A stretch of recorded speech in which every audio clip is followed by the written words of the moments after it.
IFFIയിലെ Indian പനോരമയിൽ ആദ്യമായിട്ട് screen ചെയ്ത Indian പനോരമയുടെ opening film ആയിരുന്നു ആട്ടം. അവിടെ നല്ല ഫീഡ്ബാക്ക് ആണ് കിട്ടിയത്. അവിടെ ഫോർച്ചുനേറ്റ്ലി ഒരു സെക്കൻഡ് സ്ക്രീനിങ് ഉണ്ടായിരുന്നു. അവിടെയും ഒരുപാട് വലിയ ലോങ് ക്യൂസ് ഉണ്ടായിരുന്നു. IFFKയില് നല്ല പ്രതികരണങ്ങളായിരുന്നു. എല്ലാം സ്റ്റാർട്ടിങ് തുടങ്ങി നല്ല ഫീഡ്ബാക്ക് ആയിരുന്നു. ആളുകൾ പ്രതികരിച്ചത് വളരെ ഭംഗിയായിട്ടായിരുന്നു.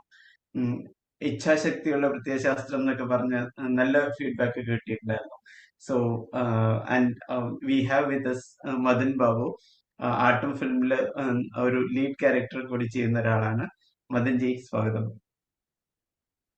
നമസ്കാരം. മദൻ ജിയെ സംബന്ധിച്ചിടത്തോളം പഠനകാലത്ത് തന്നെ നാടകത്തിൽ പ്രവർത്തിച്ചു തുടങ്ങിയിട്ടുള്ള ആളാണ്.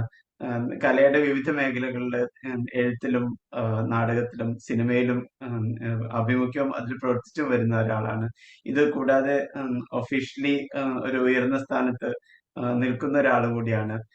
ഇതിന്റെ എല്ലാം ഇടയിൽ കൂടെ ഇപ്പോ സിനിമയിലും സജീവമായിട്ട് പാട്ടും വളരെ ശ്രദ്ധേയമായിട്ടുള്ള അതിൽ വളരെ ശ്രദ്ധിക്കുന്ന ഒരു ക്യാരക്ടർ കൂടി ചെയ്തിട്ടുണ്ട്. നല്ല ഫീഡ്ബാക്കും കിട്ടിയിട്ടുണ്ടെന്നുള്ളത് ഞാനും കണ്ടതാണ്. അവിടെ ആളുകൾ അപ്രീഷിയേറ്റ് ചെയ്യണതൊക്കെ. അതില് പഴയ നമ്മുടെയൊക്കെ ഇഷ്ടപ്പെട്ട നായിക ജലജ ചേച്ചിയൊക്കെ വന്ന് നല്ല അഭിപ്രായങ്ങൾ പറഞ്ഞിട്ടുണ്ടായിരുന്നു. ആ കൂട്ടത്തില് കിട്ടിയ ഫീഡ്ബാക്ക് എന്തൊക്കെയാന്ന് അതിൽ നിന്ന് സ്റ്റാർട്ട് ചെയ്യാന്ന് തോന്നുന്നു. എനിക്ക് IFFIയില് നമ്മുടെ ഗോവയില് ഞാൻ ആദ്യമായിട്ടാണ് പോണത്. ഇഫി ഒരുപാട് തവണ രജിസ്റ്റർ ചെയ്തിട്ടുണ്ടെങ്കിലും പല പ്രശ്നങ്ങൾ കാരണവും പല തിരക്കുകൾ കാരണവും അങ്ങനെ പോയിട്ടില്ല. ഇഫിയിൽ ആദ്യമായിട്ട് പോകുന്നത് തന്നെ ഒരു സിനിമയിൽ അഭിനയിച്ചുകൊണ്ടാണ് എന്നുള്ളത് വലിയ സന്തോഷം ഉണ്ടായിരുന്നു. അതിന് ആനന്ദിനോടും വിനയനോടും ഈ സംഘത്തോടുമാണ് നമ്മൾ കടപ്പെട്ടിരിക്കുന്നത്. ഈ ഇഫിയില് നമ്മുടെ ഒത്തിരി മലയാളി സുഹൃത്തുക്കള് സ്ഥിരമായിട്ട് പോവാറുണ്ട്. കഴിഞ്ഞ വർഷം ഇഫിയുടെ FBRല് ഫിലിം ബസാർ റെക്കമെൻഡ്സ് എന്ന് പറയുന്ന സെഷനിൽ ആട്ടം ഫസ്റ്റ് വന്നിരുന്നു. അവര് സെലക്ട് ചെയ്ത 20 ഫിലിംസിൽ റാങ്ക്ഡ് ഫസ്റ്റ് ആയിരുന്നു. നമ്മുടെ റാങ്ക് നമ്പർ 1 ആയിരുന്നു നമ്മുടെ സിനിമ. അപ്പോ അവിടെ വെച്ച് അതിന്റെ ഈ വരാന്തയിൽ വെച്ചിട്ട് അവരൊരു പോസ്റ്റർ വെച്ചിരുന്നു. അത് അനീഷ് ബാബു അബ്ബാസ് എന്ന് പറയുന്ന നമ്മുടെ ഒരു സുഹൃത്ത് കഴിഞ്ഞ വർഷം തന്നെ അതിങ്ങനെ എനിക്ക് വാട്സപ്പിലും മെസ്സഞ്ചറിലും ഒക്കെ ഇട്ട് തന്നിട്ട് പറഞ്ഞു, നിങ്ങൾ ഇവിടെ ഉണ്ടല്ലോ എന്ന് പറഞ്ഞു. അപ്പൊ ആട്ടത്തിന് കിട്ടുന്ന ആദ്യത്തെ ഒരു അംഗീകാരമാണത്. FBRല് നമ്പർ 1 ആയി സെലക്ട് ചെയ്യപ്പെട്ടു എന്നുള്ളത്. പിന്നെ ഇത്തവണ ഇഫിയില് അതേ സുഹൃത്തുക്കൾ വീണ്ടും വീണ്ടും ആട്ടം കാണുകയാണ്. അപ്പൊ അവരുടെ നിന്ന് കിട്ടിയ ഒരു സന്തോഷം, അവരുടെ നിന്ന് കിട്ടിയ ഒരു ചേർത്ത് പിടിക്കൽ, അതൊക്കെയാണ് ഇഫിയിൽ ഉണ്ടായിരുന്നത്. പക്ഷെ നേരെ മറിച്ച് സ്വന്തം മണ്ണായ IFFKയിൽ വന്നപ്പോ തിരുവനന്തപുരത്ത് ഞാൻ ഒരുപാട് വർഷം ഫെസ്റ്റിവലുകളിൽ പല ഇതായിട്ട് പോയിട്ടുണ്ടെങ്കിലും തിയേറ്റർ ആക്ടർ എന്നുള്ള പേരിൽ പോയിട്ടുണ്ട്, ഡെലിഗേറ്റ് ആയിട്ട് പലപ്പോഴും പോയിട്ടുണ്ട്, ചിലപ്പോഴൊക്കെ റിപ്പോർട്ടിങ്ങിന് വേണ്ടി പോയിട്ടുണ്ട്. ഇത്തവണ ഒരു സിനിമയും കൊണ്ടാണല്ലോ പോണത്, സിനിമയിലെ ഒരു ഭാഗമായിട്ടാണല്ലോ പോണത്. അപ്പോ ഗ്രൗണ്ടിൽ നിന്ന് കിട്ടുന്ന ഒരു റെസ്പോൺസ് എന്താവും എന്നുള്ളത് ഞങ്ങൾക്കൊരു വലിയ ആകാംക്ഷയായിരുന്നു. ഭയങ്കര അത്ഭുതകരമായ രീതിയിൽ പ്രേക്ഷകർ നമ്മളെ ഏറ്റെടുത്തു എന്നുള്ളതാണ് നമുക്ക് പറഞ്ഞറിയിക്കാൻ പറ്റില്ല. അപ്പൊ ജലജ ചേച്ചി കലാഭവൻ തിയേറ്ററിന്റെ അവിടെ നിന്ന് പുറത്തുനിന്ന് ഇറങ്ങിക്കഴിഞ്ഞപ്പം ജലജ ചേച്ചി ഞങ്ങളിങ്ങനെ കുറെ എല്ലാവരും ഉണ്ട്. ഞങ്ങളെ 9 പുതുമുഖങ്ങളും വിനയ് ഫോട്ടോപ്പുറത്തും സെറിനൊക്കെ ആയിട്ട് ഞങ്ങൾ നിൽക്കുന്നുണ്ട്. എല്ലാവരും ഇങ്ങനെ ഓരോരുത്തരുടെയും റെസ്പോൺസ് ഫീഡ്ബാക്ക് ഒക്കെ എടുത്തുകൊണ്ടിരിക്കുമ്പോൾ ജലജ ചേച്ചി ഓടി വന്നിട്ട് ഇയാള് മദൻ അല്ലേ എന്ന് ചോദിച്ചു. നമ്മള് സിനിമയിലും നമ്മുടെ പേരുകളൊക്കെ തന്നെയാണ് ഉപയോഗിച്ചിരിക്കുന്നത്. വിനയ് അടക്കമുള്ള ആളുകൾ സിനിമയിലും കഥാപാത്രങ്ങൾക്ക് ആനന്ദിന്റെ ഒരു ബ്രില്യൻസ് ആണത്. കഥാപാത്രങ്ങൾക്ക് സ്വന്തം പേരുകൾ തന്നെ വേണം. കാരണം അപ്പൊ മാത്രമേ ആ ഗ്രൂപ്പിന്റെ ഇന്റിമസി, ഗ്രൂപ്പിന്റെ ഒരു വളരെ ഇൻട്രിക്കേറ്റ് ആയിട്ട് ഉള്ളൊരു ഗ്രൂപ്പാണിത്. അപ്പൊ ആ ഇന്റിമസി ഒക്കെ പുറത്തറിയണമെങ്കിൽ നിങ്ങൾക്ക് നിങ്ങളുടെ തന്നെ പേരുകൾ വേണം. നിങ്ങൾ അങ്ങനെ വിളിക്കുമ്പോൾ മാത്രമേ നിങ്ങൾക്ക് ആ ഒരു ഫീൽ ഉണ്ടാവൂ. അതൊക്കെ ആനന്ദിന്റെ ഡിസിഷൻസ് ആയിരുന്നു. അത് ഭയങ്കരമായിട്ട് ഗുണം ചെയ്തു എന്നുള്ളത് രണ്ട് രീതിയിലും. ഇപ്പൊ ഞങ്ങൾ സ്വന്തം പേരിലാണ് എല്ലാവരുടെയും അറിയപ്പെടുന്നത്. അപ്പൊ സിനിമയിലും ആ പേരിൽ അറിയപ്പെടുമ്പോൾ സിനിമ ഇറങ്ങിക്കഴിയുമ്പോൾ പുറത്താളുകൾ വരുമ്പോൾ ഇത് ഇന്ന ആളാണ് എന്ന് പറയും. അതാണ് അവിടെ ഉണ്ടായൊരു IFFKയിൽ കിട്ടിയ ഒരു ഫീഡ്ബാക്ക്. ഗംഭീര ഫീഡ്ബാക്ക് ആയിരുന്നു. ഭയങ്കര ആളുകൾ വന്നിട്ട് അറിയാത്ത ആളുകൾ, ഇപ്പൊ നമ്മളെ സ്ക്രീനിൽ മാത്രം കണ്ട ആളുകൾ ഓടി വന്നിട്ട് ഒരു സെൽഫി എടുത്തോട്ടെ എന്നൊക്കെ ചോദിക്കുന്നുണ്ടായിരുന്നു. അത്രയ്ക്കൊന്നും നമ്മൾ അന്ന് ആയില്ല, പക്ഷെ എങ്കിൽ പോലും അതൊരു വലിയ സന്തോഷമാണ് അത്. ചില വേദികളിൽ ഞാനും കണ്ടതാണ് അത്. ആളുകൾ ഒരുമിച്ച് കൂടുന്നതും സെൽഫിക്ക് വേണ്ടി തിരക്കൂട്ടുന്നതൊക്കെ.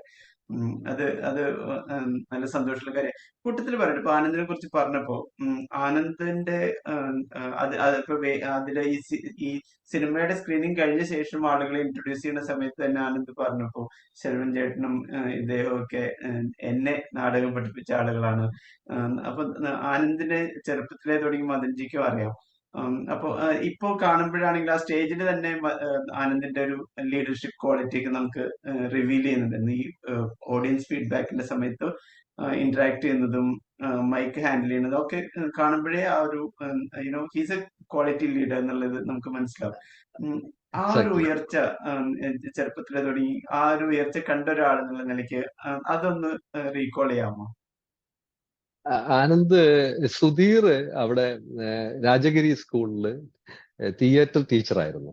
ഞങ്ങൾ ലോകധർമ്മിയുടെ ഭാഗമായിരിക്കുമ്പോൾ തന്നെ ലോകധർമ്മിയിലെ ഒന്ന് രണ്ട് പേര് പല സ്കൂളുകളിലും ക്ലാസ് എടുക്കുന്നുണ്ടായിരുന്നു. അപ്പൊ സുധീർ ബാബു, ആ സുധീർ തന്നെ നമ്മളെ സിനിമയിലും അഭിനയിക്കുന്നുണ്ട്.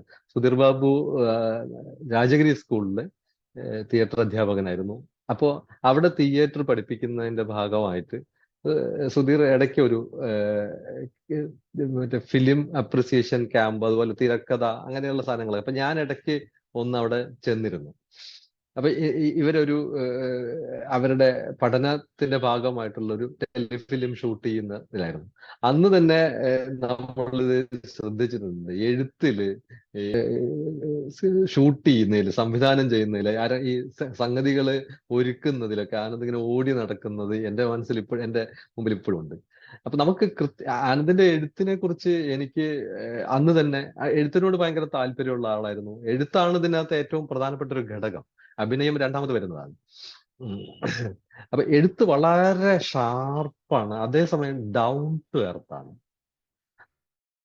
അത് പറയാതിരിക്കാൻ പറ്റില്ല. കാരണം ഈ എങ്ങനെ എഴുതിയാലും കുറച്ച് ജീവിതത്തിൽ നിന്ന് മാറി നിൽക്കുന്ന രീതിയിലാണ് ഇപ്പോഴത്തെ എഴുത്തുകൾ, ഇപ്പോഴത്തെ സിനിമയിലെ എഴുത്തുകളൊക്കെ നമ്മൾ കണ്ടിട്ടുള്ളത്.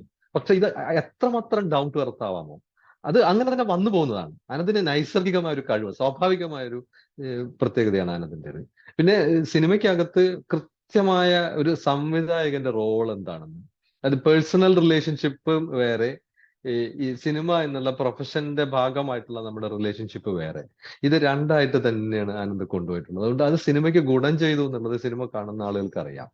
ഒരു തരത്തിലുള്ള വിട്ടുവീഴ്ചയും ഒരു കാര്യത്തിലും, ഒരു സീൻ ക്രിയേറ്റ് ചെയ്യുന്നതിൽ, സീൻ ഡിവൈസ് ചെയ്യുന്നതിൽ, സീൻ എക്സിക്യൂട്ട് ചെയ്യുന്നതിൽ, അത് ഷൂട്ട് ചെയ്യുന്നതിൽ ഒന്നും ഒരു തരത്തിലുള്ള വിട്ടുവീഴ്ചയ്ക്കും ആനന്ദ് തയ്യാറല്ല. അത് ഞങ്ങൾക്ക് ഈ 29 ദിവസവും അതിനു മുമ്പുള്ള റിഹേഴ്സൽ ഡേയ്സിലും ഒക്കെ ആണ്. റിഹേഴ്സലിലൊക്കെ വളരെ കർശനമാണ്. സ്നേഹപൂർണമായ ഒരു കാർക്കശ്യം, സ്നേഹത്തിന്റെ ഭാഷയിൽ ഉള്ളൊരു കാർക്കശ്യം അതിന്റെ കയ്യിലുണ്ട്. അതുകൊണ്ട് നമ്മളത് മനസ്സിലാക്കും. ഒരാള് സത്യത്തിന് വേണ്ടി, ഈ പൗലോ കൊയ്ലോ പറയുന്ന പോലെ, നിങ്ങൾ ഒരു ലക്ഷ്യത്തിന് വേണ്ടി നിൽക്കുമ്പോൾ ലോകം മുഴുവൻ നിങ്ങളോട് കൂടെ ഉണ്ടാവും എന്ന് പറയുന്ന ആ ഒരു സ്റ്റേറ്റ്മെന്റ് ആനന്ദിനെ സംബന്ധിച്ച് വളരെ കൃത്യമാണ്. ആട്ടം IFFKയില് അവാർഡ് കിട്ടിയതാണ്, നെറ്റ്വർക്ക് അവാർഡ് കിട്ടിയതാണ്. പക്ഷെ സ്വാഭാവികമായിട്ടും ഒരു അവാർഡ് ഫിലിം എന്നുള്ള ഒരു പ്രതീതിയൊന്നും ഇല്ലാത്തൊരു ഫിലിമാണ്. എല്ലാവർക്കും എൻജോയ് ചെയ്യാവുന്ന ത്രില്ലിംഗ് ആയിട്ടുള്ള, തുടക്കം തുടങ്ങി അവസാനം വരെ വളരെ എൻഗേജിങ് ആയിട്ടുള്ള ഒരു ഫിലിമാണ്. അപ്പൊ ഇതിന്റെ ആ രീതിയിൽ, അതായത് ഓക്കെ, ഇപ്പോ അപ്രീസിയേഷൻ ലെവല് മാറുന്നുണ്ട്. അതായത് ഒരു ഫിലിമിന്റെ പണ്ടത്തെ ഒരു ഫിലിം അവാർഡ് ഫിലിം എന്ന് പറഞ്ഞ രീതിയല്ല ഇപ്പോ അവാർഡ്സ് കൺസിഡർ ചെയ്യണതിന്റെ ഒരു ഈ കാര്യങ്ങളെ കുറിച്ച് ചിന്തിച്ചിട്ടുണ്ടോ? അത് ഞാൻ ശരിക്കും ഫിലിംസ് വളരെ കാര്യമായിട്ട് വാച്ച് ചെയ്യുന്ന ഒരാളാണ് സ്ഥിരമായിട്ട്. അപ്പൊ ഞാനത് ശ്രദ്ധിച്ചിട്ടുണ്ട്. കാരണം ഇപ്പോ ഈ നമ്മൾ പഴയ പോലെ ഈ ലോ പേസ്ഡ് അവാർഡ് മൂവി എന്നുള്ള ഒരു കാറ്റഗറി ഇപ്പൊ ഇല്ല. ശരിക്കും പറഞ്ഞാൽ മലയാളത്തിലെങ്കിലും ഇപ്പൊ അങ്ങനെ ഇല്ല. ഇപ്പോ അത് ഈ ആട്ടം കാണുന്നവർക്ക് അറിയാം കൃത്യമായിട്ട്. ഇതിനെങ്ങനെ അവാർഡ് കൊടുക്കാതിരിക്കാൻ പറ്റും? ഇതെന്തുകൊണ്ട് സോ കാൾഡ് അവാർഡ് മൂവി ആവുന്നില്ല എന്നുള്ള ഒരു ഒരു അന്വേഷണം എല്ലാവരുടെയും ഉള്ളിൽ വരും. കാരണം പഴയ കാലത്തെ അവാർഡിന്റെ കൺസെപ്റ്റിലുള്ള അവാർഡ് മൂവിയുടെ ആ കൺസെപ്റ്റ് അല്ലെങ്കിൽ ആ ലോ പേസ്ഡ് മൂവിയാണ് കുറെ കൂടി ഗഹനമായി ചിന്തിക്കേണ്ട ഒരു സാധനമാണ്. ഈ വിഷ്വൽസിൽ നിന്ന് നിങ്ങൾ ഉള്ളിലേക്ക് ഇറങ്ങി ചിന്തിക്കണം എന്നൊക്കെ പറയുന്ന ആ ഒരു കൾട്ടേ പോയി എന്നാണ് എനിക്ക് തോന്നുന്നത്. പകരം ഇത് ഓരോ ഡയലോഗും ജീവിതത്തിലെ ഭയങ്കരമായിട്ട് കണക്ട് ചെയ്യുന്ന, നമ്മുടെ ജീവിതത്തിൽ ഉണ്ടായിട്ടുള്ള ഒരു മുഹൂർത്തത്തെ കണക്ട് ചെയ്യാതെ, ഏതെങ്കിലും ഒരു മുഹൂർത്തത്തെ, ഏതെങ്കിലും ഒരു മൊമെന്റിനെ കണക്ട് ചെയ്യാത്ത ഒരു ഡയലോഗ് പോലും ഇല്ല ഇതിനകത്ത്. അത്രമാത്രം ഡൗൺ ടു എർത്ത് ആണ്. കാരണം നമ്മൾ കാണാം ലൈഫിന്റെ പല തട്ടുകളിലുള്ള ആളുകൾ ഇരുന്ന് എൻജോയ് ചെയ്യാണ് സിനിമ. ഒരു എന്റർടൈൻമെന്റ് എന്നുള്ള നിലയ്ക്ക് മാത്രമല്ല, എൻഗേജ് ചെയ്യാണ് അവരെ എൻഗേജ് ചെയ്തിരിക്കുന്നു. പല ആളുകളും കണ്ണ് തുടയ്ക്കുന്നത് ഞാൻ കണ്ടു തിയേറ്ററിൽ ഇരുന്നിട്ട്. ഞാൻ ഈ സിനിമ കണ്ടു കഴിഞ്ഞിട്ട്, ഞാൻ ടാഗോറിൽ ഫസ്റ്റ് സ്ക്രീനിങ്ങിന് ആനന്ദിന്റെ അടുത്തിരുന്നാ കണ്ടത്. എന്റെ കണ്ണ് പലപ്പോഴും നിറഞ്ഞുപോയി. കാരണം ചില മൊമെന്റുകള് മനുഷ്യൻ ഒറ്റപ്പെട്ടു പോകുന്ന സന്ദർഭങ്ങള്, മനുഷ്യൻ പ്രതിസന്ധിയിലായി പോകുന്ന സന്ദർഭങ്ങള്, ഇതൊക്കെ അങ്ങനെ എടുത്തു വെച്ചേക്കാണ് സിനിമയില്. ഓരോ കഥാപാത്രം എഴുത്തിന്റെ ശക്തിയാണ്, എഴുത്തിന്റെ ബ്രില്യൻസാണ്. അത് സിനിമ ഒരു വിഷ്വൽ പോയട്രി ആണ്, ആ വിഷ്വൽ ഫിക്ഷൻ ആണ്. നമ്മൾ പറയാറുണ്ടല്ലോ ഇപ്പൊ ഈ കുറെ കാലങ്ങൾക്ക് ശേഷം ഇപ്പൊ പറയുന്നത്, ഇപ്പോഴത്തെ പേന എന്ന് പറയുന്നത് ന്യൂജന്റെ കയ്യിലെ പേനയാണ് ക്യാമറ. അവരെല്ലാം വിഷ്വലൈസ് ചെയ്താണ് കാണുന്നത്. ന്യൂജൻ എല്ലാം വിഷ്വൽ തോട്ടാണ് അവരുടെ ഉള്ളിൽ വരുന്നത്. അത് കൃത്യമായിട്ട് ഈ സിനിമയ്ക്കകത്തുണ്ട്. ഒരു തിയേറ്ററിൽ തന്നെ പോയിരുന്ന് കണ്ട് അതിന്റെ എല്ലാ അനുഭവങ്ങളും അനുഭവിക്കേണ്ട ഒരു സിനിമയാണ്. അതുകൊണ്ടാണ് ആദ്യത്തെ ടാഗോർ ഷോയ്ക്ക് ഫുൾ പാക്ഡ് ആയിരുന്നു എങ്കിൽ പോലും രണ്ടാമത്തെയും മൂന്നാമത്തെയും ഷോയ്ക്ക് ക്യൂല് ഭയങ്കര ബഹളായി, അടിയായി, പോലീസായി. അത് എങ്ങനെയാ വരുന്നത്? ആളുകൾ കണ്ട് മൗത്ത് പബ്ലിസിറ്റി കൂടെ വന്നതാ. വേറെ ഒരു തരത്തിലുള്ള പ്രൊപ്പഗാൻഡ ഞങ്ങളുടെ കയ്യിലുണ്ടായിരുന്നില്ല. സിനിമ മാത്രമാണ് ഞങ്ങളുടെ കയ്യിലുള്ള ഒരു സാധനം. അത് കൃത്യമായിട്ട് ആളുകളിലേക്ക് എത്തി. ആളുകൾ പരസ്പരം പറഞ്ഞു. ഒത്തിരി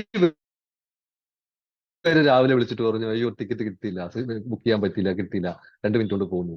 ആദ്യത്തെ ഷോയ്ക്ക് എനിക്ക് ഓർമ്മയുണ്ട് 8 മിനിറ്റ് കൊണ്ടാണ് ആട്ടം ഫുള്ളായതെങ്കിൽ രണ്ടാമത്തെ ഷോയ്ക്ക് 1.5-2 മിനിറ്റ് കൊണ്ടൊക്കെ ആട്ടത്തിന്റെ ബുക്കിംഗ് ഫുള്ളാവുകയാണ്. നിന്നാണ് കണ്ടത്. അവസാനം അജന്തയിൽ ചെന്ന് കഴിഞ്ഞപ്പോ അജന്തയിലെ ആളുകൾ പറഞ്ഞു അതിനകത്ത് ഫുൾ പാക്ഡ് ആയിരിക്കാൻ പറ്റില്ല ഇനി. അപ്പോഴും ആളുകൾ പറയാ, ഈ ഞങ്ങൾ എവിടെയെങ്കിലും ഒരു മൂലയ്ക്ക് നിന്ന് കണ്ടോളാം. എന്നിട്ട് 10 മിനിറ്റ് ഒക്കെ കഴിഞ്ഞ് കയറിയ ആളുകളുണ്ട്.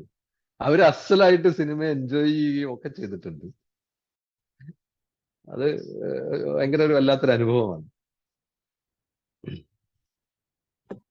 വസ്തുവാണ്.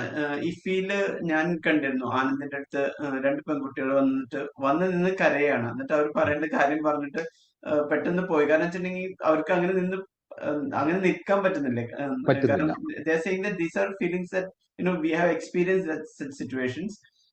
അത് ഒരു being a male, how can you think about such a concept എന്നൊക്കെ പറഞ്ഞിട്ടാണ്, ഹൗ ക്യാൻ യു എക്സിക്യൂട്ട് പറഞ്ഞിട്ടാണ് ആളുകൾ ചോദിച്ചിട്ടുണ്ടായിരുന്നത്. അതിനകത്ത് ജിയോ മാമിയില് നമ്മൾ പോയപ്പോ ജിയോ മാമിയിൽ ഒരു മാഡം സിനിമ കണ്ടു കഴിഞ്ഞിട്ട് പറഞ്ഞ ഒരു സ്റ്റേറ്റ്മെന്റ് ഇതാണ്: ഇത്രയും ഗംഭീരമായ ഒരു സിനിമ, അതും സ്ത്രീകളുടെ വികാരങ്ങളെ, സ്ത്രീകളുടെ ഇമോഷൻസ് ഇത്രയും നന്നായിട്ട് പിക്ചറൈസ് ചെയ്തിട്ടുള്ള ഒരു സാധനം, ഒരു സിനിമ, അത് that has been done by a man എന്നാണ് പറഞ്ഞത്. അതൊരു വലിയ അംഗീകാരമായിട്ട് സിനിമയ്ക്ക് തോന്നി. ഇനിയിപ്പോ സ്ത്രീകൾ മാത്രമല്ല, പുരുഷന്മാര് എൻ്റെ അടുത്ത് വന്ന് പറഞ്ഞ 1-2 ചെറുപ്പക്കാര്, ഇത് അവരുടെ ജീവിതത്തിൽ ഉണ്ടായിട്ടുണ്ട് ഈ അനുഭവം. അവരുടെ ജീവിതത്തിൽ ഈ ഒരു വല്ലാത്ത വിഷമകരമായ അനുഭവം ഉണ്ടായിട്ടുണ്ട്. അവരും ഇതുപോലുള്ള ട്രോമകളിലൂടെ കടന്നുപോയിട്ടുണ്ട് എന്നാണ്. അപ്പൊ അങ്ങനെ എല്ലാവരെയും കണക്ട് ചെയ്യുന്നുണ്ട് ഈ സാധനം. ഓരോരുത്തരെയും കണക്ട് ചെയ്യുന്നുണ്ട്. ഒരാളും എൻഗേജ്ഡ് ആവാണ്ട് തിയേറ്റർ വിട്ട് പോകുന്നില്ല. തിയേറ്റർ വിട്ട് കുറെ പേര്, ചിലരൊക്കെ വേറെ രീതിയിലായിരുന്നു, ഭയങ്കര സൈലന്റ് ആയിട്ട് ഇറങ്ങിപ്പോയി. എന്നിട്ട് എനിക്കറിയാവുന്നവര് അവർ കുറച്ച് അത്യാവശ്യം വായനയും എഴുത്തും ഒക്കെ ഉള്ള ആളുകളാണ്. ഇവരെന്നിട്ട് എന്നെ പിന്നെ വേറൊരു സന്ദർഭത്തിൽ കണ്ടിട്ട് പറഞ്ഞു, ഒന്നും പറയാൻ പറ്റിയില്ല, അത്രയും വല്ലാതെ സൈലന്റ് ആയിപ്പോയി, അതുകൊണ്ട് ആ സിനിമ കണ്ടിട്ട് പിന്നെ ഞങ്ങൾക്കൊന്നും പറയാൻ പറ്റിയില്ല, അതുകൊണ്ട് അതുകൊണ്ടാണ് കേട്ടോ അങ്ങോട്ട് വരാതിരുന്നത്. അങ്ങനെയുമുള്ള അനുഭവങ്ങളുണ്ട് ആളുകൾക്ക്. കാരണം ഉള്ളിലേക്ക് ഇറങ്ങിയിട്ട്, സിനിമ അകത്തേക്ക് ഇങ്ങനെ ഇറങ്ങിയിട്ട് ഒന്നും പറയാൻ പറ്റാതെ നിസ്സഹായരായി പോകുന്ന മനുഷ്യരുണ്ടല്ലോ. അങ്ങനെയുള്ള ആളുകളും ഈ സിനിമ കണക്ട് ചെയ്തിട്ടുണ്ട്.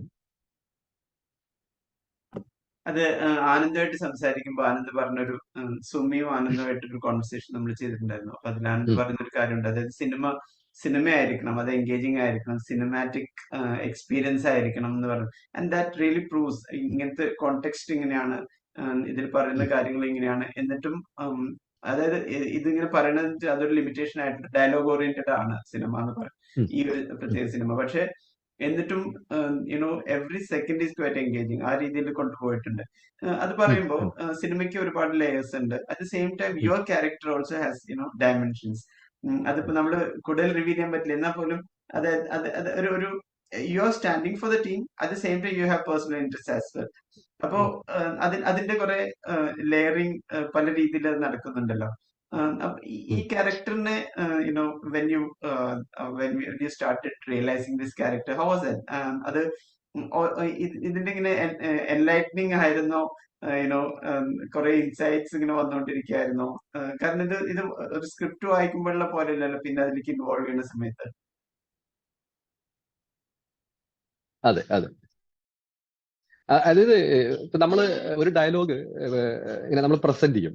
അപ്പൊ ആനന്ദ് പറയും അത് അങ്ങനെയല്ല, കുറച്ചുകൂടി ഇന്റേണലൈസ് ചെയ്യാം എന്ന് പറഞ്ഞിട്ട് അങ്ങനെ ഡയലോഗ് വൈസ് ആണ് നമ്മൾ ശരിക്കും സിനിമയിൽ ജീവിക്കുന്നത്. ആക്ട് ചെയ്യുന്ന സമയത്ത് ഒരു ഒരു ഒരു മൊമെന്റിലാണ് നമ്മൾ ആ ജീവിക്കുന്നത്.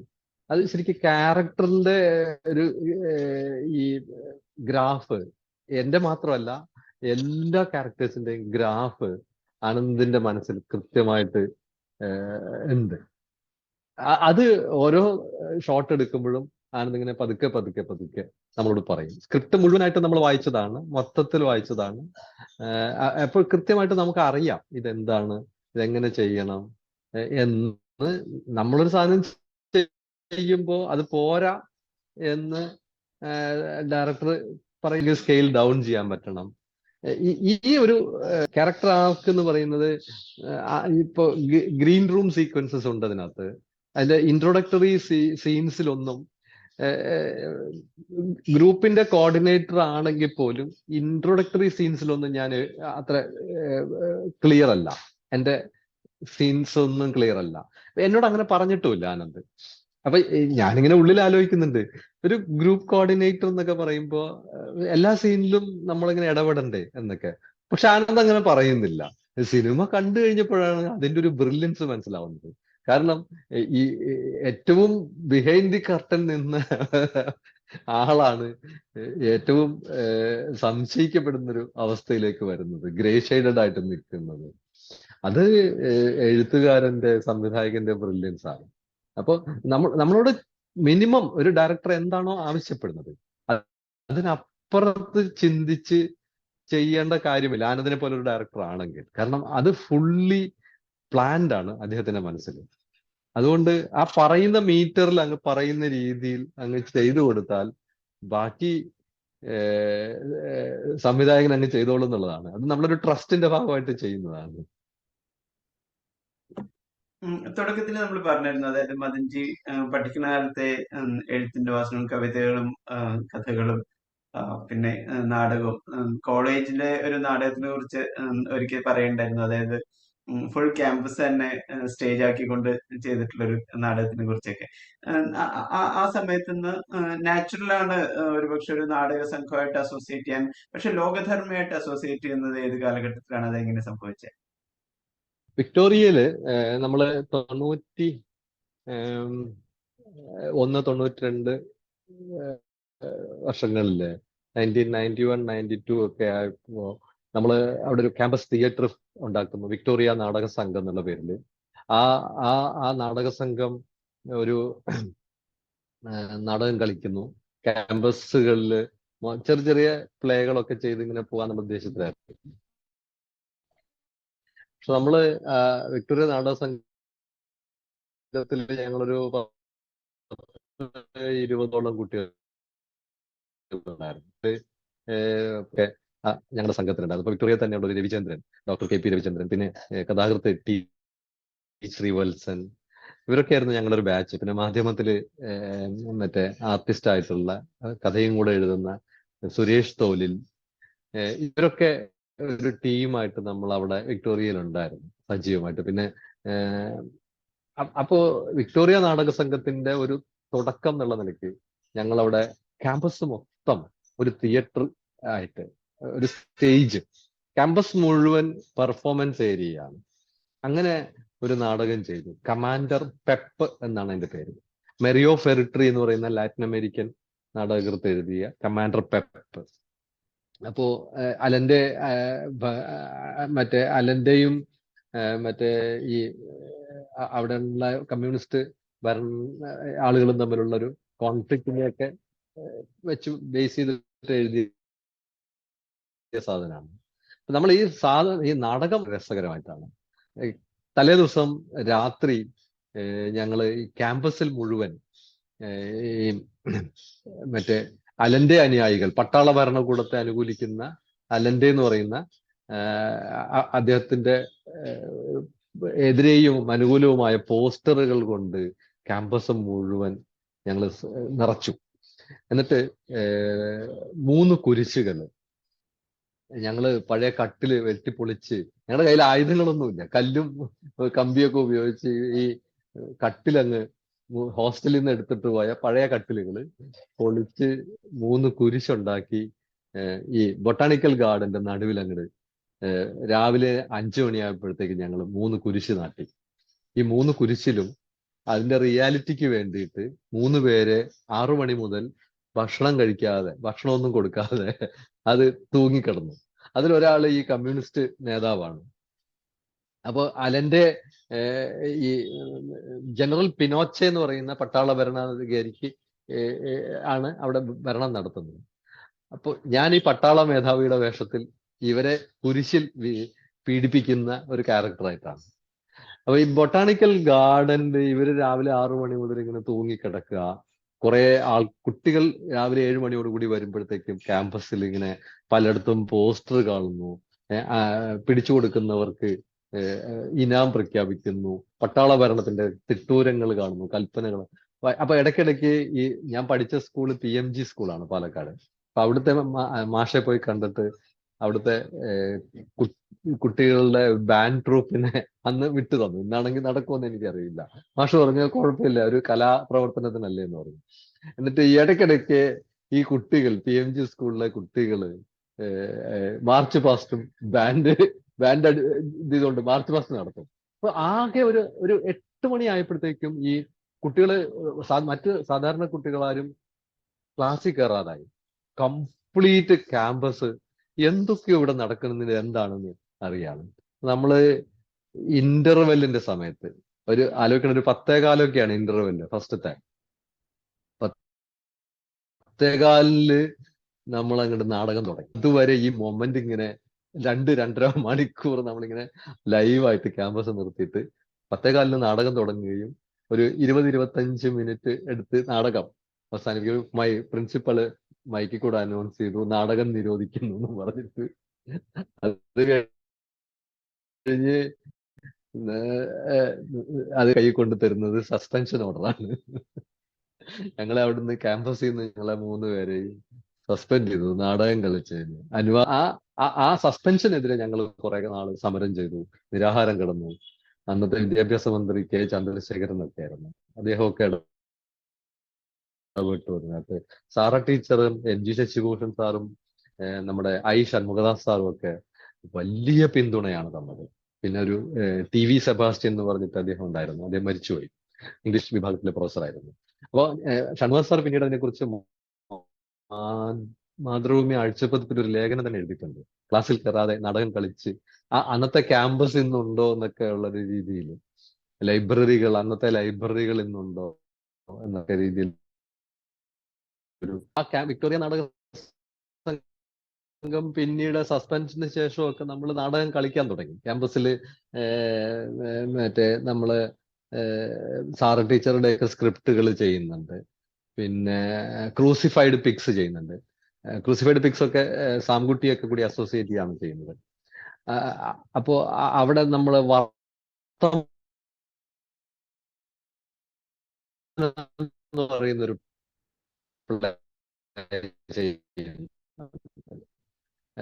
നാടക സംഘം റൈറ്ററുടെ നാടകമാണ്. അത് ന്യൂസ് പേപ്പേഴ്സ് വരുന്ന വാർത്തകൾ, എനിക്കൊന്ന് മൊകേരി മാഷാണ് അത് ട്രാൻസ്ലേറ്റ് ചെയ്തിരിക്കുന്നത് വർത്തമാനം മലയാളത്തിലേക്ക്. മൊകേരി മാഷ സ്ക്രിപ്റ്റാണ് നമ്മൾ എടുത്ത് ചെയ്തത്.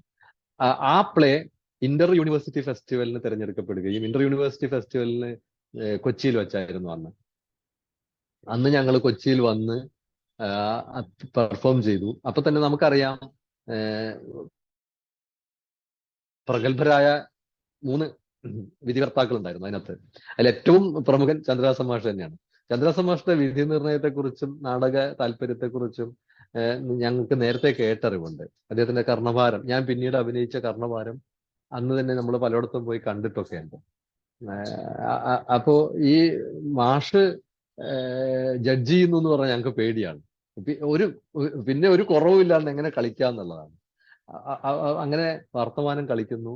ഇന്റർ യൂണിവേഴ്സിറ്റിയിൽ അത് സെക്കൻഡ് കിട്ടുന്നു. ലോ കോളേജിനാണ് അന്ന് ഇവിടെ ഫസ്റ്റ് കിട്ടിയത്. അങ്ങനെയാണ് വിക്ടോറിയയിലേക്ക് ആദ്യമായിട്ട് നാടകത്തിന്റെ അത്രയും വലിയ ഒരു ഗ്രാഫ് കൊണ്ടുവരുന്നത് ഈ വിക്ടോറിയ നാടക സംഘമാണ്. ഇന്റർ യൂണിവേഴ്സിറ്റി ഫെസ്റ്റിവൽ കിട്ടി, ഈ സോൺ ഫെസ്റ്റിവലിൽ ഫസ്റ്റ് കിട്ടി. അങ്ങനെ കുറെ നാടകങ്ങൾ നമ്മൾ ചെയ്തിരുന്നു. പിന്നെ കൊച്ചിയിലേക്ക് വന്നപ്പോ വൈഫ് ജ്യോതി കൊച്ചിക്കാരിയാണ്. അപ്പൊ ജ്യോതി പറഞ്ഞു, എന്റെ നാടക താല്പര്യം അഭിനയ താല്പര്യം ഒക്കെ കണ്ടിട്ട് ജ്യോതി പറഞ്ഞു, എന്നാ ഇവിടെ നിങ്ങൾ സർക്കാർ ജോലിയിൽ ഒതുങ്ങി നിൽക്കണ്ട, നോക്കാന്ന്. അപ്പൊ ആ സമയത്ത് പത്രത്തില് ലോകധർമ്മിയിലേക്ക് 2 അഭിനേതാക്കളെ ക്ഷണിച്ചുകൊണ്ടൊരു വാർത്ത വന്നു. അങ്ങനെ ഞാൻ പോയി ചന്ദ്രഹാസൻ മാഷെ കാണുകയാണ്. ഒരു കാലത്ത് നമ്മളെ ജഡ്ജ് ചെയ്ത മാഷയാണ് നേരിട്ട് പോയി കാണുന്നത്. മാഷ് പറഞ്ഞു, ആ കൂടിക്കോ, കുഴപ്പമില്ല, നമ്മൾ ഡൽഹിയിൽ കാവാലത്തിന്റെ പുറനാടി കളിക്കുന്നുണ്ട്, അതിലേക്ക് 2 നടന്മാരെ ആവശ്യമുണ്ട്, അതിനാണെന്ന് പറഞ്ഞു. പിന്നെ അന്ന് ലോകധർമ്മിയിൽ വന്നതാണ്. അതിനുശേഷം ഒരു 4-5 വർഷം കഴിഞ്ഞപ്പോൾ ഞാൻ അതിന്റെ സെക്രട്ടറി ആയി. ഈ സംഘത്തെ കോർഡിനേറ്റ് ചെയ്യുക എന്നുള്ള ഒരു ഭാഗത്തേക്ക് വന്നു. യാത്രകളിലൊക്കെ സംഘത്തിന് വേണ്ടി എല്ലാ പണിയും എന്ന് വെച്ചാൽ ഒരു നാടക സംഘത്തിന് വേണ്ട എല്ലാ ജോലികളും, അതിന് ആനുവൽ റിപ്പോർട്ട് തയ്യാറാക്കുക, ആനുവൽ അക്കൗണ്ട്സ് തയ്യാറാക്കുക, അതിന്റെ പബ്ലിക് റിലേഷൻസ് മാനേജ് ചെയ്യുക, ഫെസ്റ്റിവലുകളിലേക്ക് എൻട്രി പ്ലേസ് ചെയ്യുക. ഒരു 7-8 പേരുടെ ജോലി ഒന്നിച്ച് പ്രസ് റിലീസ് തയ്യാറാക്കി പത്രങ്ങൾക്ക് എത്തിച്ചു കൊടുക്കുക. ഞാൻ തന്നെ എന്റെ സ്കൂട്ടറിൽ നടന്ന് ലോകധർമ്മിയുടെ വാർത്തകൾ, നാടക വാർത്തകൾ എല്ലാ പത്ര ഓഫീസിലും ചെല്ലും. അപ്പൊ നാടകത്തിനും ഈ മലയാള പത്രങ്ങളിൽ വലിയ പ്രാധാന്യമൊന്നും ആ കാലത്ത് എനിക്ക് കൊടുത്തതായിട്ട് തോന്നിയിട്ടില്ല. നമ്മൾ ചെന്ന് കണ്ടന്റ് ഒക്കെ പറഞ്ഞ് ബ്രീഫ് ചെയ്ത് ഇത് വളരെ പ്രധാനമാണെന്നൊക്കെ പറയുമ്പോൾ ഒരു പേജ്, ഒരു ചെറിയ വാർത്ത വരും. അങ്ങനെ ഇപ്പൊ ഇന്ന് ലോകധർമ്മി ഏതാണ്ട് ആഗോള പ്രശസ്തമായ രീതിയിൽ സ്വന്തം സ്ഥാപനമൊക്കെ ആയിട്ട് നിൽക്കുന്നുണ്ട്. ഞാൻ അതിന്റെ ഡയറക്ടർ ബോർഡിലുണ്ട് ഇപ്പോഴും. മാഷ് തിരക്കുകൾ കൊണ്ട് ഞാൻ അതിന്റെ സെക്രട്ടറി സ്ഥാനം പിന്നീട് ഒഴിഞ്ഞെങ്കിൽ പോലും മാഷ് പറഞ്ഞു കൂടെ ഡയറക്ടർ ബോർഡിൽ ഉണ്ടാവണം എന്ന് പറഞ്ഞ് ഡയറക്ടർ ബോർഡിലുണ്ട്. ഇപ്പോഴും ഞാൻ അതിന്റെ പ്രോഗ്രാംസ് ഡയറക്ടർ ആയിട്ട് നിൽക്കുന്നു. ഇതിലെ എല്ലാ ആളുകളെ സംബന്ധിച്ച് ഈ സിനിമയിലുള്ള ആളുകൾ പലരും ഇപ്പോഴും ലോകധർമ്മിയുടെ, അജിച്ചേട്ടൻ ലോകധർമ്മിയുടെ നാടകങ്ങളിൽ ഇപ്പോഴും സ്ഥിരമായിട്ട് അഭിനയിക്കുന്നു. കളിനാടകത്തിലൊക്കെ ഉണ്ട് അജിച്ചേട്ടൻ. അതാണ് ലോകധർമ്മിയായിട്ടുള്ളൊരു ബന്ധം. ഈ സംഘം പക്ഷേ ലോകധർമ്മി വർഷങ്ങളായിട്ട്, ഏതാണ്ട് കുറേ വർഷങ്ങളായിട്ട് ലോകധർമ്മി ചന്ദ്രഹാസൻ മാഷിന്റെ സംവിധാനത്തിൽ ചെയ്തിട്ടുള്ള കർണഭാരം എന്ന് പറയുന്ന നാടകം കളിച്ച ഒരു സംഘമാണ്. ഇത് മഹീന്ദ്ര നാടകോത്സവത്തിൽ, ദേശീയ നാടകോത്സവം ആ വർഷം ആണ് അവര് പ്രാദേശിക ഭാഷകളിൽ നിന്നുള്ള എൻട്രികളെ കൂടി ക്ഷണിക്കുന്നത്. 2008 ആനന്ദ് മഹീന്ദ്രയ്ക്ക് നാടകത്തോട് താല്പര്യമുണ്ട്. അവരുടെ ഒരു CSR ഇനീഷ്യേറ്റീവ് ആണ് മെറ്റ അവാർഡ് എന്ന് പറയുന്ന Mahindra excellence in theatre awards. അതില് നമ്മള് ആദ്യമായിട്ട് അവര് റീജിയണൽ ലാംഗ്വേജസിനെ ഇതിലേക്ക് പാർട്ടിസിപ്പേറ്റ് ചെയ്യാൻ തീരുമാനിക്കുമ്പോൾ കൊച്ചിയിൽ ഒരു പത്രസമ്മേളനം നടത്തി. അപ്പൊ എന്റെ സുഹൃത്ത് രശ്മി ആണ് ആ പത്രസമ്മേളനത്തിൽ പങ്കെടുത്തത്. രശ്മി എന്നെ വിളിച്ചു പറഞ്ഞു, എടാ ഇങ്ങനെ ഒരു സംഭവം ഉണ്ട്, അവര് പത്രസമ്മേളനം നടത്തി, പക്ഷെ നിങ്ങൾ നാടകക്കാരും ഉണ്ടായിരുന്നില്ല, പത്രക്കാർ ഇത് കൊടുക്കുമോ എന്നറിയില്ല. എന്തായാലും അവരുടെ പത്ര സമ്മേളനത്തിന്റെ ഡീറ്റെയിൽസും വീഡിയോയും എൻ്റെ കയ്യിൽ CD ആയിട്ടുണ്ട്. നീ അതൊന്ന് വേണമെങ്കിൽ കൊണ്ടുപോയിട്ട് നിനക്ക് പ്രയോജനപ്പെടുത്താൻ പറ്റുമോ നോക്കുന്നത്. അങ്ങനെ ഞാൻ അത് മാഷെടുത്ത് എത്തിക്കുകയും മാഷ് പറഞ്ഞാൽ നമുക്ക് അപ്ലൈ ചെയ്യാം, നമ്മൾ പക്ഷെ ഏത് നാടകം ചെയ്യും എന്നിങ്ങനെ മാഷ് സംശയം ചോദിച്ചപ്പോൾ ഞാനാണ് സജസ്റ്റ് ചെയ്യുന്നത് മാഷെടുത്ത് കർണഭാരം ചെയ്യാൻ നമുക്ക്. അപ്പൊ മാഷ് പറഞ്ഞ കർണഭാരം കുറച്ച് നാളായിട്ട് നമ്മൾ ചെയ്ത് മാറ്റി വെച്ചേക്കുന്ന ഒരു പ്ലേ ആണ്, ഇത് രണ്ടാമത് റീക്രിയേറ്റ് ചെയ്യാൻ. അപ്പോൾ മാഷ് പറഞ്ഞാൽ നമുക്ക് നോക്കാം എന്ന്. അങ്ങനെ കർണഭാരം റീക്രിയേറ്റ് ചെയ്യുകയും വളരെ സിസ്റ്റമാറ്റിക്കും ഡെഡിക്കേറ്റഡ് ആയിട്ടുള്ള ഇന്റൻസീവ് പുലർച്ചെ 4 മണി വരെയൊക്കെ ഞങ്ങൾ റിഹേഴ്സൽ ചെയ്തിട്ടുണ്ട് ചങ്ങമ്പുഴ പാർക്കിലെ. അതിന്റെ റിസൾട്ട് നമ്മൾ കണ്ടത് എവിടെയാന്ന് വെച്ചാൽ മഹീന്ദ്രയില് ബെസ്റ്റ് പ്ലേ അവാർഡ് കിട്ടി. ഇന്ത്യയിലെ തന്നെ ആദ്യത്തെ റീജിയണൽ ലാംഗ്വേജില് ആദ്യത്തെ നാടകോത്സവത്തിന്, ദേശീയ നാടകോത്സവത്തിന് 1 ലക്ഷം രൂപയാണ് 2008 അതിന്റെ അവാർഡ്.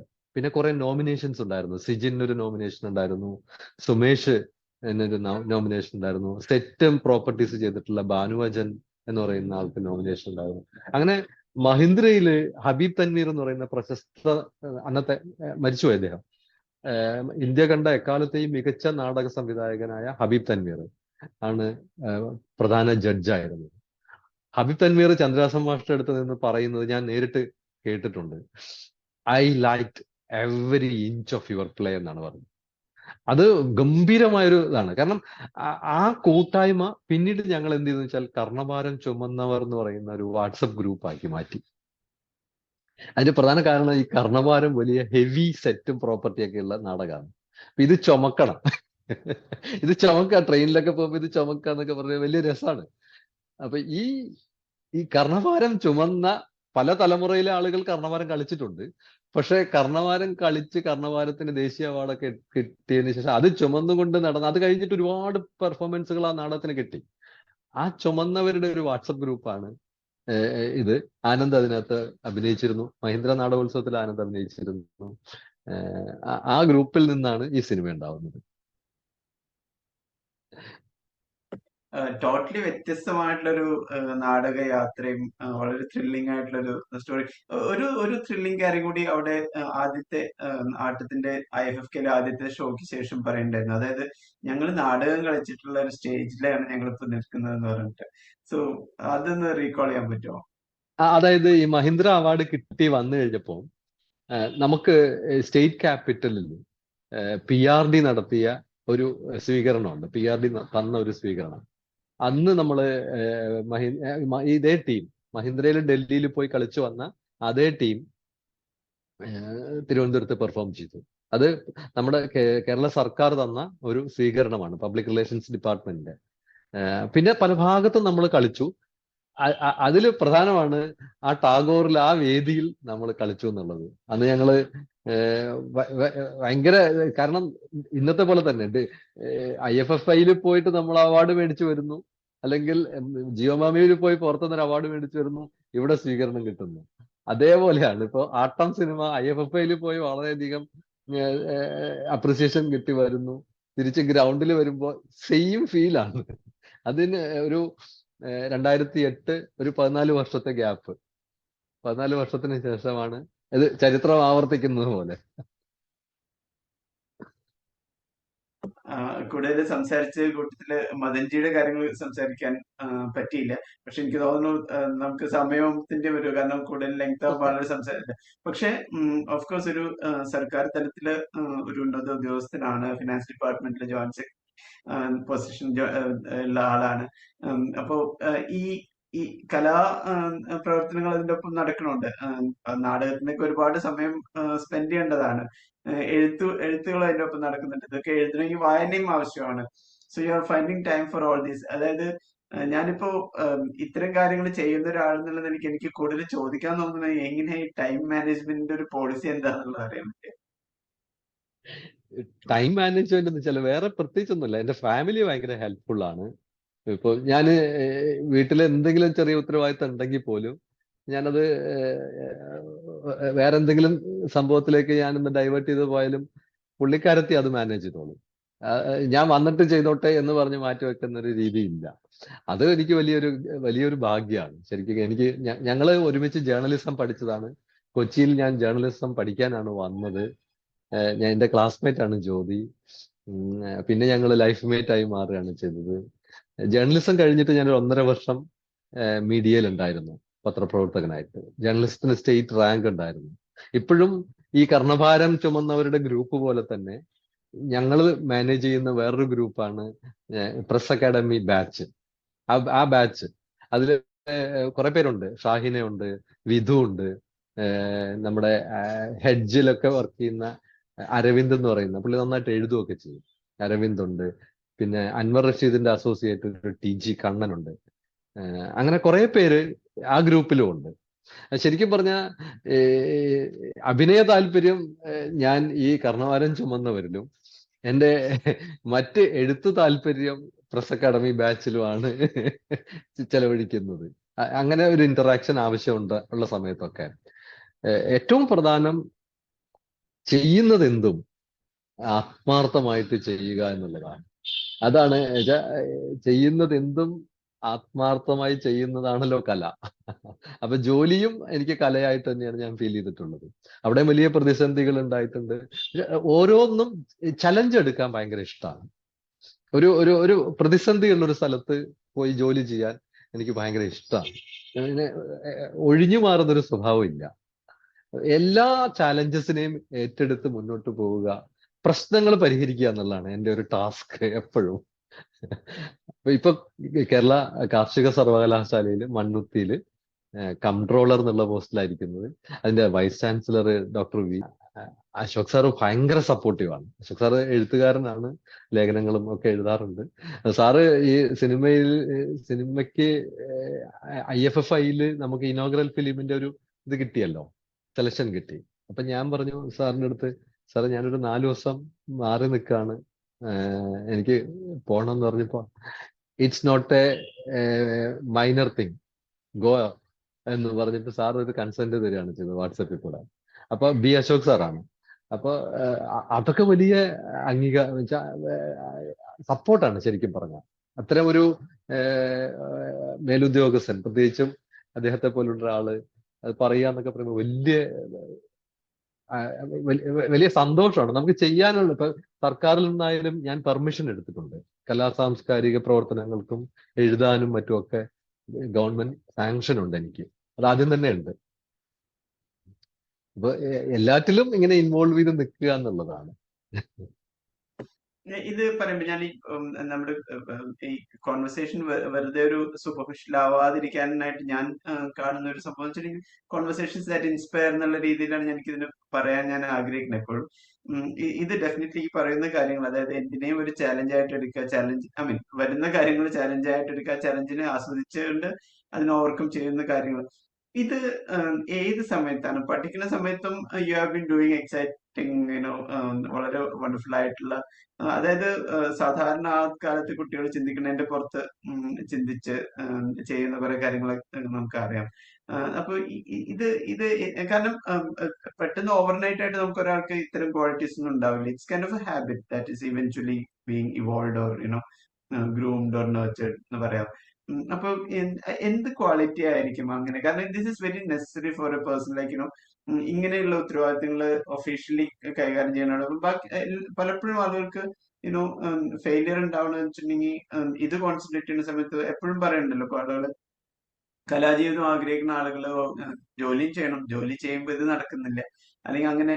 കാരണം സിനിമയൊക്കെ കാലങ്ങളോളം അതിന്റെ പുറകെ നടന്നാലാണ് എന്തെങ്കിലുമൊക്കെ ആയിത്തീരാൻ പറ്റുക, അല്ലെങ്കിൽ അവിടേക്ക് നമ്മുടേതായിട്ടുള്ള ഒരു കോൺട്രിബ്യൂഷൻ, നമ്മുടെ ഒരു ആളുകൾ ഇപ്പൊ പറയുന്ന ഭാഷയിൽ പറയണമെങ്കിൽ കസേര വലിച്ചിട്ടിരിക്കാൻ പറ്റുന്ന ഒരു സ്ഥിതിയിൽ എത്തണമല്ലോ. So what is that quality, അല്ലെങ്കിൽ ആ ഒരു ഹാബിറ്റ് എന്താണ്? അത് എനിക്കറിയില്ല ആശിഷ് എന്താന്ന്. ഞാൻ ചെറുപ്പം മുതൽ ഉത്തരവാദിത്തങ്ങൾ ഏറ്റെടുത്ത് അത് ഫുൾഫിൽ ചെയ്യാൻ ഭയങ്കര ആഗ്രഹമാണ്. എന്നുവെച്ചാൽ ഒരു എവിടെയെങ്കിലും ഒരു ജോലി ഉണ്ടെങ്കിൽ, എന്തെങ്കിലും ഒരു റെസ്പോൺസിബിലിറ്റി ഏറ്റെടുക്കേണ്ടതുണ്ടെങ്കിൽ ഞാൻ ഓടിച്ചെന്ന് അത് എടുക്കും, ഞാൻ മാറി നിൽക്കില്ല. അത് ചെറുപ്പം മുതലേ അങ്ങനെയാണ്. ഇപ്പൊ ഏറ്റവും പ്ലഷർ തരുന്നൊരു സാധനം എനിക്ക് എഴുത്താണ്. എഴുത്തിനപ്പുറത്ത് ഒരു പ്ലഷറും എനിക്ക് ഇല്ല.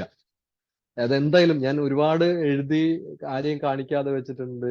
ഒരു 10-25 കവിതകൾ ഒരു പുസ്തകമാക്കാനായിട്ട് തയ്യാറാക്കി വെച്ചിട്ടുണ്ട്. പലതും പ്രസിദ്ധീകരിച്ചതാണ്, ഏറെക്കുറെ എല്ലാം പ്രസിദ്ധീകരിച്ചതാണ്. അപ്പോൾ എ- എഴുതാൻ വേണ്ടി ഇപ്പൊ 10 ദിവസം ഉറങ്ങിയില്ലെങ്കിലും എനിക്കതൊരു വിഷയമല്ല. 11ാം ദിവസം വളരെ എനർജിയിൽ അത് കിട്ടും. മനസ്സാണ് ഇതിന്റെ എല്ലാം ബേസ്. എപ്പോഴൊക്കെ നമ്മൾ ഡിപ്രസ്ഡ് ആവണോ അപ്പോഴൊക്കെ ഞാൻ എഴുത്തിലേക്കാണ് തിരിച്ചു പോവുക.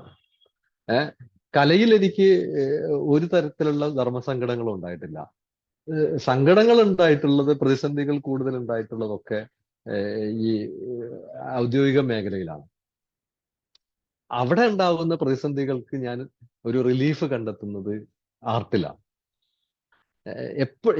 എപ്പോഴൊക്കെ വിഷമം ഉണ്ടാവുമ്പോഴും എപ്പോഴൊക്കെ ഒന്ന് ഇത് രണ്ടും രണ്ടാണല്ലോ ശരിക്കും പറഞ്ഞ. കാരണം അഭിനയം എന്ന് പറയുന്നത് നിങ്ങൾ എക്സ്പ്രസീവ് ആണ്. എഴുത്തെന്ന് പറയുന്നത് നമ്മുടെ അകത്ത് നടക്കുന്ന വളരെ ഐസൊലേഷൻ ആവശ്യമുള്ളൊരു പ്രക്രിയയാണ്. ഇത് രണ്ടും ഇങ്ങനെ ഒന്നിൽ നിന്ന് മറ്റൊന്നിലേക്ക് സ്വിച്ച് ചെയ്ത് പോവുക എന്നുള്ളതാണ് എനിക്ക്. അത് പറ്റാറുണ്ട് പലപ്പോഴും. ചിലപ്പോഴൊക്കെ ബുദ്ധിമുട്ടി തോന്നിയിട്ടുണ്ട്, പക്ഷെ മിക്കപ്പോഴും അത് പറ്റാറുണ്ട്. ഒറ്റയ്ക്കിരുന്ന് വായിക്കണം എന്ന് തോന്നുമ്പോൾ ഞാൻ ബാക്കി എല്ലാം ഉപേക്ഷിച്ച് അങ്ങ് ഒറ്റയ്ക്കിരുന്ന് കുറെ ദിവസം അങ്ങ് വായിക്കും. ആ സമയത്ത് ചിലപ്പോൾ നമ്മൾ വേറെ എന്തെങ്കിലും അവസരം കിട്ടിക്കഴിഞ്ഞാൽ വായിച്ച പുസ്തകത്തിന്റെ ബാക്കി അവിടെ വെച്ചിട്ട് തിരിച്ച് എന്താണോ നമുക്കൊരു അസൈൻമെന്റ് കിട്ടുന്ന ആ അസൈൻമെന്റിലേക്ക് പോകും. അതൊരു രീതിയാണ്. അതെനിക്ക് തോന്നുന്നു അച്ഛനൊക്കെ അങ്ങനെയാണെന്ന് തോന്നുന്നു. ഭയങ്കരമായിട്ട് റെസ്പോൺസിബിലിറ്റി ഏറ്റെടുത്ത് ചെയ്യുന്ന ആളായിരുന്നു എൻ്റെ ഫാദർ. വളരെ ചെറുപ്പത്തിലെ എൻ്റെ ചെറുപ്പത്തിലെ മരിച്ചുപോയി. അപ്പോ ആ ഒരു ഇപ്പോഴും അതെ. ഇന്നിപ്പോ ഒരു യാത്ര സംഘടിപ്പിക്കണം, അല്ലെങ്കിൽ ഓഫീസിൽ എന്തെങ്കിലും ഒരു പ്രശ്നമുണ്ട്, അത് സോൾവ് ചെയ്യണം എന്ന് പറഞ്ഞു കഴിഞ്ഞാൽ നമ്മൾ അതിലേക്ക് അങ്ങ് ഇമ്മേഴ്സ്ഡ് ആവും. ശരിക്കും പറഞ്ഞാൽ ചെയ്യുന്ന കാര്യത്തിൽ ഫുള്ളി ഇമ്മേഴ്സ്ഡ് ആയിരിക്കും. അതിപ്പോ പാചകമായാലും അതെ. ഈ കോവിഡ് കാലത്ത് മൊത്തം എൻ്റെ പാചക പരീക്ഷണങ്ങളായിരുന്നു വീട്ടിൽ. എനിക്ക് കുക്കിംഗ് ഭയങ്കര ഇഷ്ടമാണ്, പാട്ട് ഭയങ്കര ഇഷ്ടമാണ്, എഴുത്ത് ഇഷ്ടമാണ്, വായന ഇഷ്ടമാണ്. ഇപ്പൊ ഇത് ആനന്ദ് അഭിനയിക്കാൻ പറഞ്ഞ അഭിനയം ഇഷ്ടമാണ്. ആക്ച്വലി വളരെ എക്സൈറ്റിംഗ് ആണ്. മാത്രമല്ല ഈ ഒരു കാര്യമുണ്ടല്ലോ, അതായത് റെസ്പോൺസിബിലിറ്റി ഏറ്റെടുക്കുക, റെസ്പോൺസിബിലിറ്റികളിൽ നിന്ന് ഒഴിഞ്ഞു മാറുന്ന ഒരു ട്രെൻഡ് ആണല്ലോ പൊതുവെ. പക്ഷെ അത് വളരെ ഇൻസൈറ്റ്ഫുൾ ആണ്. എനിക്ക് തോന്നുന്നു അത് തന്നെ ആളുകൾക്ക് ഇൻസ്പിറേഷൻ ആവട്ടെ എന്ന് ഞാൻ ആഗ്രഹിക്കുന്നു. എല്ലാ ആശംസകളും. എനിക്ക് തോന്നുന്നു ഇത് ഒരുപാട് സംസാരിക്കാനുണ്ട്, പക്ഷെ now you have to travel. So ഞാൻ ആക്ച്വലി 10 മാക്സിമം എന്ന് വിചാരിച്ച, പക്ഷെ ഓൾറെഡി 10:15 കഴിഞ്ഞു, 10:20 sorry. So now we have to get ready. Thank you so much, Madanji. We have lots to talk. We'll definitely catch directly. നമുക്ക് ചെയ്യണം. വളരെ സന്തോഷം. And all the best for Autumn and for more works to happen. Thank you. സന്തോഷം ആശിഷ്. ആട്ടം ജനുവരി 5-ന് തിയേറ്ററിൽ എത്തുകയാണ്. കേരളത്തിലെ പ്രേക്ഷകരോട് എനിക്ക് ഒരു അഭ്യർത്ഥനയാണുള്ളത്. ആട്ടം തിയേറ്ററിൽ തന്നെ പോയി കാണണം. നിങ്ങൾ നിങ്ങളുടെ കുടുംബത്തോടൊപ്പം പോയി കാണണം. കാരണം കുട്ടികൾക്ക്, നിങ്ങളുടെ പാർട്ട്ണർക്ക്, നിങ്ങൾക്ക് ഈ സിനിമ ഭയങ്കരമായിട്ട് കണക്റ്റ് ആവും. ഈ സിനിമയ്ക്ക് മുമ്പും ഈ സിനിമയ്ക്ക് ശേഷവും എന്നുള്ള രീതിയിൽ നിങ്ങളുടെ ജീവിതത്തിൽ ചേഞ്ചസ് ഉണ്ടാവും. അത് ഗ്യാരണ്ടീഡ് ആണ്. ആ സിനിമ അത്രമാത്രം മനസ്സിനെ സ്പർശിക്കുന്നതാണ്, ഹൃദയത്തെ സ്പർശിക്കുന്നതാണ്. ആ വ്യത്യാസം ഉണ്ടാവും എന്തായാലും. ആട്ടം കണ്ടതിന് ശേഷം ആട്ടം കാണുന്നതിന് മുമ്പ് എന്ന വ്യത്യാസം ഓരോരുത്തരുടെയും ജീവിതത്തിൽ ഉണ്ടാവും. അത്രമാത്രം സ്വാധീനശേഷിയുള്ള ഒരു മാധ്യമമാണ് സിനിമ. അത്രമാത്രം സ്വാധീനശേഷിയുള്ള ഒരു സിനിമയാണ് ആട്ടം. വണ്ടർഫുൾ. അത് തന്നെ സംഭവിക്കട്ടെ. ആളുകള് തീർച്ചയായിട്ടും ഈ പറഞ്ഞ പോലെ ആ ഒരു മാറ്റം ഓരോരുത്തർക്കും ഉള്ളിലേക്ക് ചിന്തിക്കാനുള്ള ഒരുപാട് അവസരങ്ങൾ സിനിമയിലുണ്ട്. And let it happen that way. Thank you so much, Madanji. Thank you.